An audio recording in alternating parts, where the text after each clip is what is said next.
Gibson of the International Secret Police. Ceiling zero, ceiling zero, ceiling zero, ceiling zero, ceiling zero.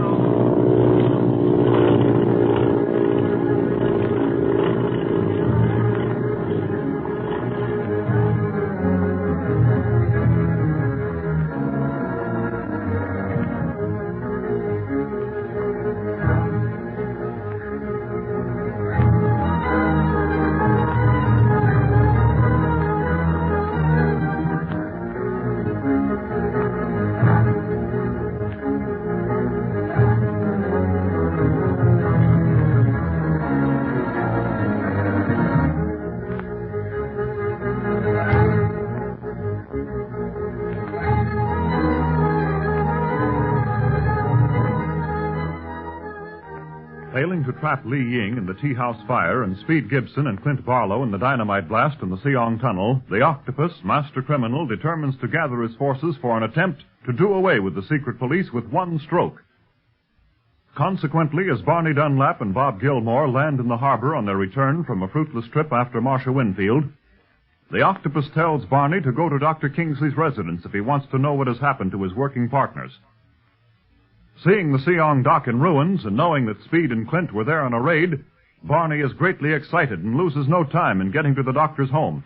Doc Kingsley, anybody home? Why, Barney, I didn't expect to see you so soon. Hello, Barney.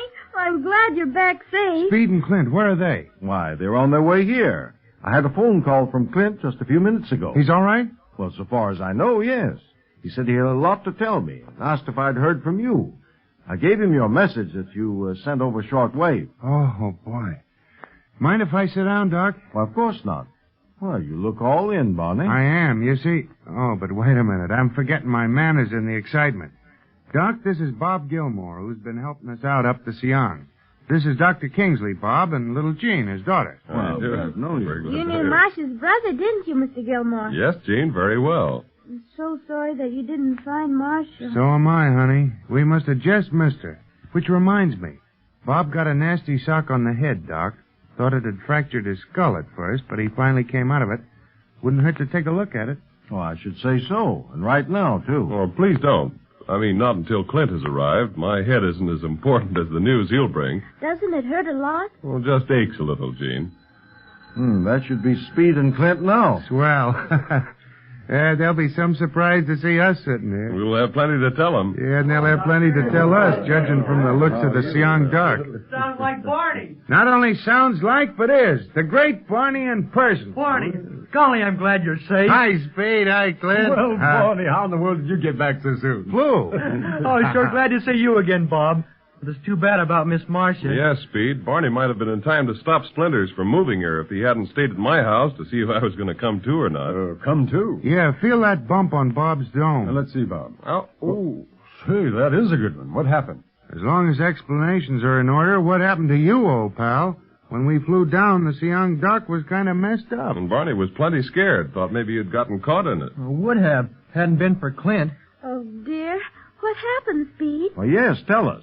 We know nothing about your activities, you know. Well, we found the secret rock door, and it was open an inch or two.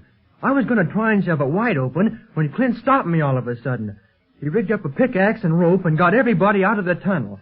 Took the other end of the rope along with us, and then we all tugged on it and heard a terrific explosion. You see, the octopus had set another trap. That rock door released a charge of dynamite when it was moved. Had we stayed in the tunnel and moved that door ourselves, we wouldn't be here now. Oh, how horrible. Was Ying with you? Yes, he's with the British authorities now. They're turning in a report. I tried to call a shortwave station, but couldn't raise anybody. Well, that's not surprising. Ying's tea house is burned to the ground. What? Mm-hmm. The octopus, discovering that Ying was a member of the secret police, took steps to do away with him.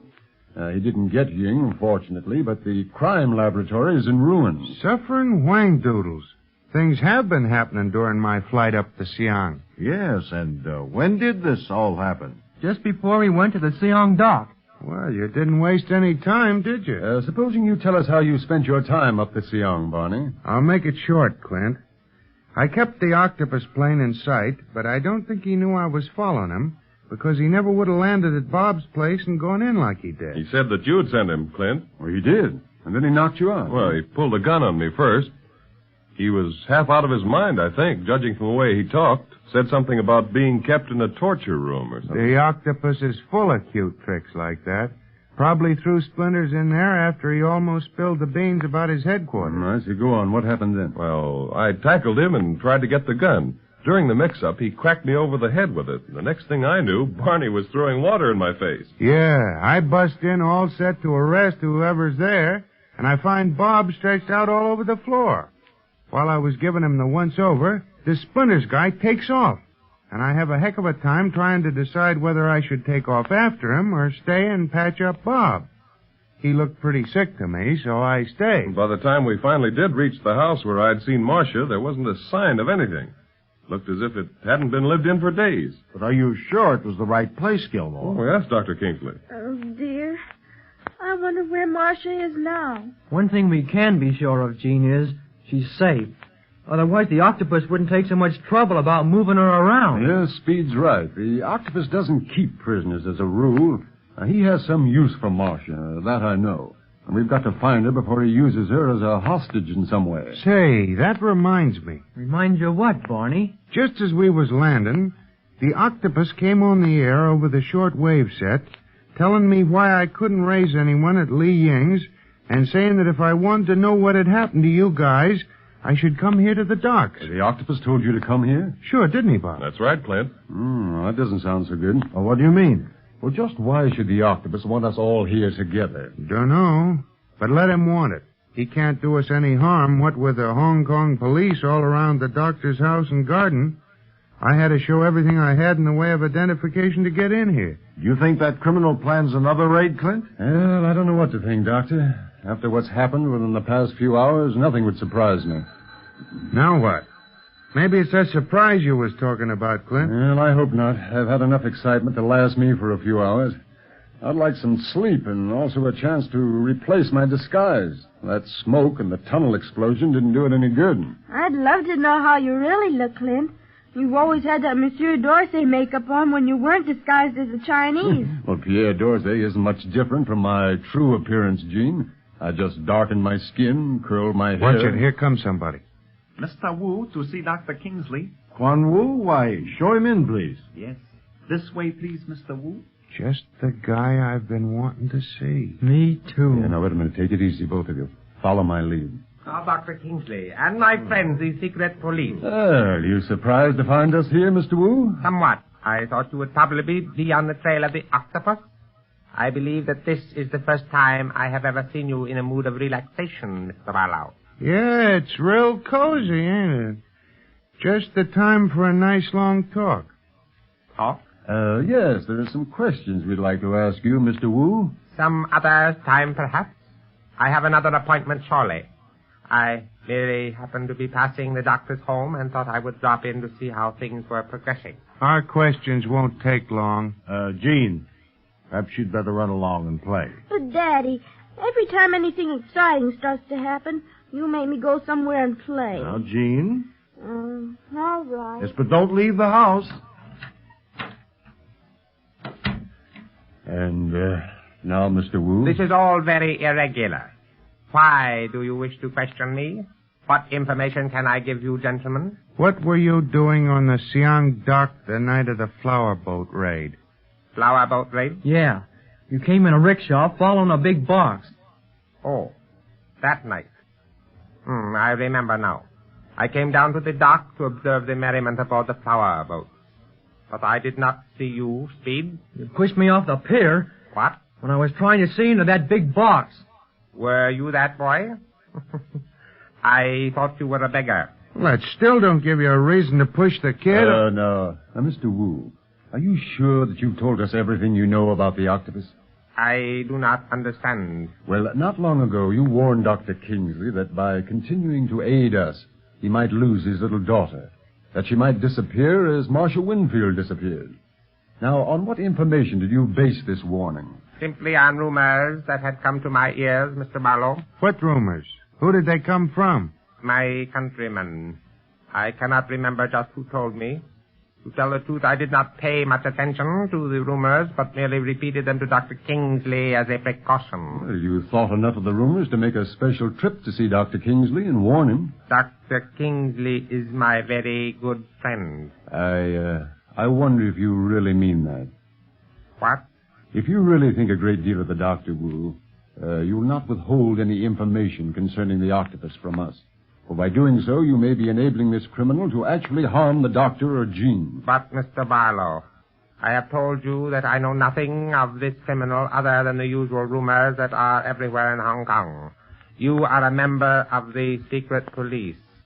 You know vastly more about the octopus than I. Furthermore, I cannot understand why you are questioning me as if I were a member of the band. Is this by any chance what you term third degree? Well, now, I don't think you understand. Now, Clint is not insinuating anything against your character, Quan Wu. He merely wanted to ask you these questions as a precaution against further damage done by this fiend that calls himself the octopus.